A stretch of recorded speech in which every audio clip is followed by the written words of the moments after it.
Hi everyone. Today's story is Little Miss Scary. Now it's going to be back to front because I'm using the selfie camera, but the pictures will be fine. So I'll read you the story and then show you the pictures as we go through. Hope everybody's having a good day today. Must feel a bit strange being at home. I know there's a few children that have gone into school, but they're only there because their grown-ups are working really hard on the front lines, as it were. So let's see what Little Miss Scary's been up to. Little Miss Scary lived near a top of a mountain in a house called Spooky Cottage. When it was dark, she would creep into the valley below, making sure that nobody saw her. It's a house, creepy house. And there she would wait very quietly until somebody came along. You can see there she's waiting behind the tree. And when that somebody did, she would tiptoe up behind them, open her mouth, and shout. Here's, you can join in with this bit if you want. Boo! And you know why Little Miss Scary did this? For fun. You see, she loved to scare people more than anything else in the world, and she was very good at it. She scared them stiff. Boo! She scared them out of their wits. Boo! She even scared them right out of their socks. Boo!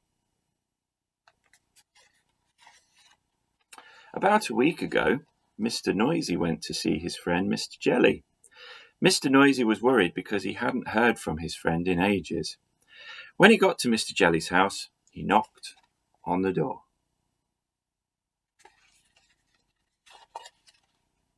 Spookily, the door swung open by itself. "Hello!" called Mr. Noisy, as soft as he could, which for you or me would have been a very loud shout. Then he heard a chattering noise coming from the bedroom. Mr. Noisy found Mr. Jelly hiding under his bed. His teeth were chattering in fear. "Whatever's that?" began Mr. Noisy, and then remembered. "Whatever's the matter, Mr. Jelly?" It's Little Miss Scary," chattered Mr. Jelly, trembling in fear. She keeps jumping out and shouting boo boo boo boo boo at me." Mr. Noisy made Mr. Jelly a cup of tea, calmed him down, and told him what they were going to do. Just as it was getting dark, they hid behind a bush beside the lane that led to Mr. Jelly's house. They waited until they saw Little Miss Scary's shadowy figure creeping past them.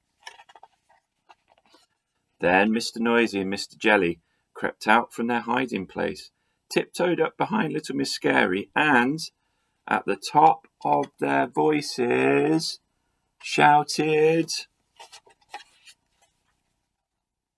"Boo!" Now, the top of Mr. Noisy's voice is a very loud place indeed.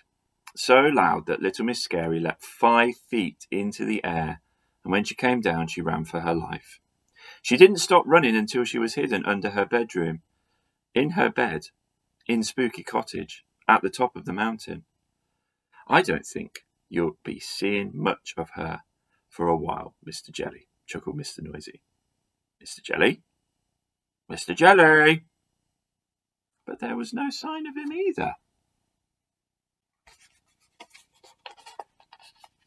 Mr. Noisy chuckled again and walked back to Mr. Jelly's house to go and have a look under Mr. Jelly's bed.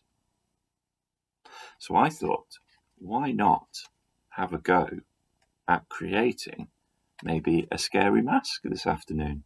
It doesn't have to be paper mache or anything like that. It could just be paper. Put a little headband on if you want. Make a scary mask and see how scary you can make it.